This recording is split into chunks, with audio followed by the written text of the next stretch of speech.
Hi everyone, welcome to our new video. I am Bhupendra Singh. Today we learn the all new Blynk 2.0 and what will you get to learn in this video?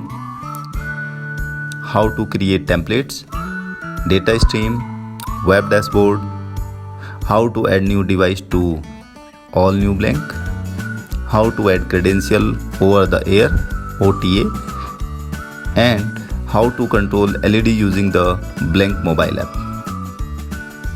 So first of all, we go to the browser and open the Blynk.2.0. Here you can create your new account. I just logged into my account. New dashboard will be opened. Here we click on a new template. Write the name of our project, and here you can select your hardware like ESP8266. ESP8266 means NodeMCU series. Here you can write your project description and it's done. So our project dashboard has been opened. This is the important part of the Blynk project, the template ID and device name. We have to write it to our Arduino program. This is the Metadata Tab where you get all the information about your project like device name, device owner, location, etc. Once you save the project, you will get this information. Later on, you can edit it. Now, we go to the DataStream tab. Here you define your method, how you are going to use the hardware like through digital or analog pins directly or through virtual pins. So, click on the new data stream and select the virtual pin. Now write the name of your virtual pin like LED. We take V0 pin as our virtual pin and integer as data type. After it, click to create.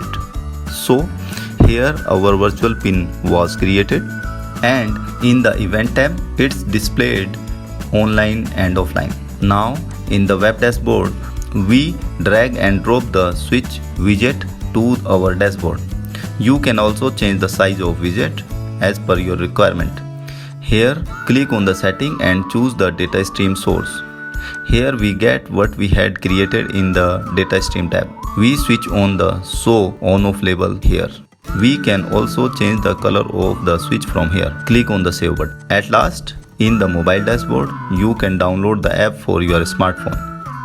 Finally, click on save button.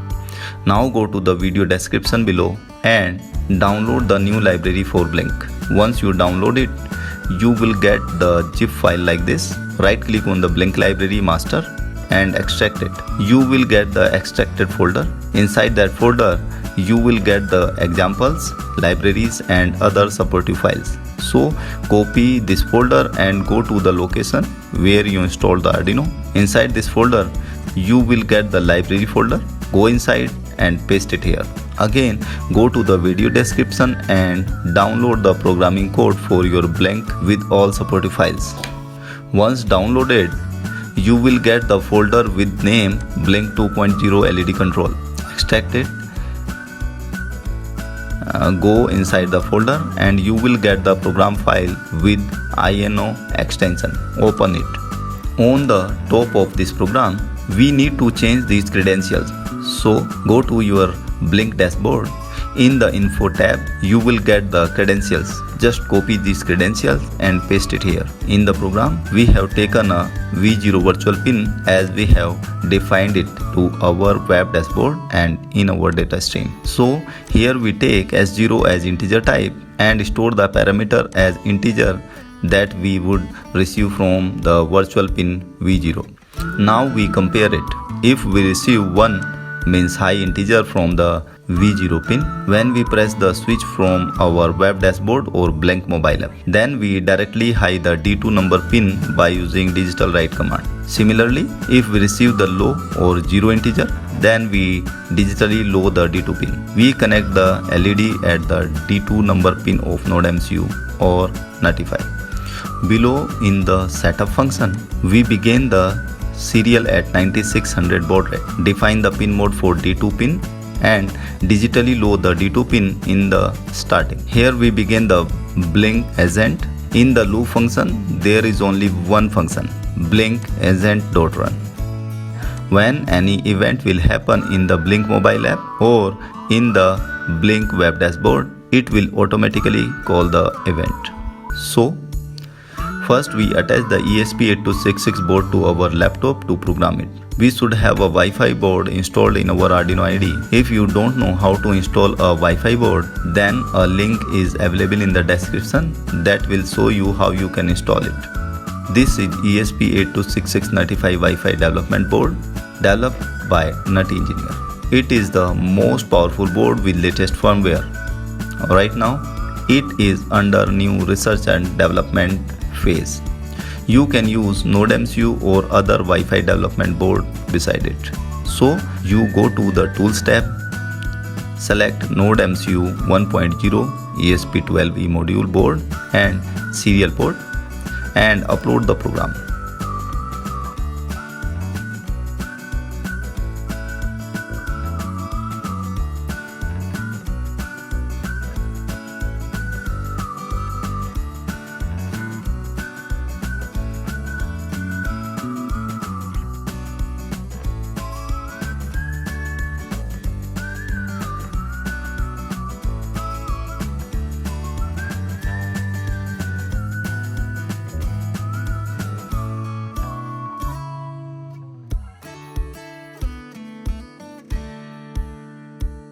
It's done.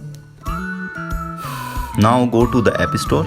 Here I am using iOS. For Android users, you can go to the Play Store and download the Blynk IoT app. So search Blynk here and you can see here Blynk IoT new.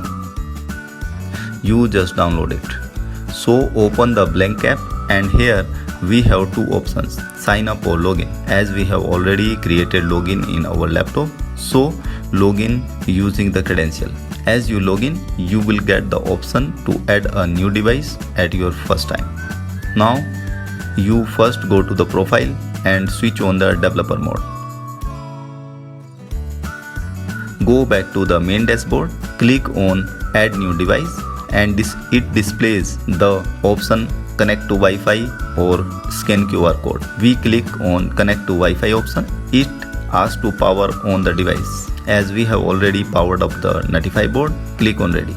It starts searching for nearby Blynk devices. As you see, mobile has detected a new Blynk device. Click on join. It's getting the device information. Now it's asking to join it with Wi-Fi. So select the Wi-Fi and write the credentials. Once done, it's configuring the Wi-Fi to ESP. As you can see, a Blynk profile has been created for the Nuttyfi Wifi board. Now back to the dashboard and you can see the template that you created in the web dashboard. Click on the template and click on the setting symbol. The dashboard will open. Click on plus sign, click on the button and it will automatically add to your dashboard. Now click on the button property will get open. Click on the select DataStream and select the LED V0. Change the mode to switch and back to the dashboard. Now we can operate the LED at D2 number of Nuttyfi or any ESP8266 development board. We attach the LED to D2 number of Nuttyfi and another pin to the ground. Now let's see the live testing of LED control through the new Blynk app. At the same time, you can control the LED from the web dashboard. As you can see, we are controlling the LED from the new Blynk app. You can also control the same LED from the web dashboard. So this is how you configure the new web and mobile dashboard of Blynk2.0 and control of LED. All the related material to this video available to download from the video description below. Thanks for watching. Kindly like, subscribe and share our channel and videos.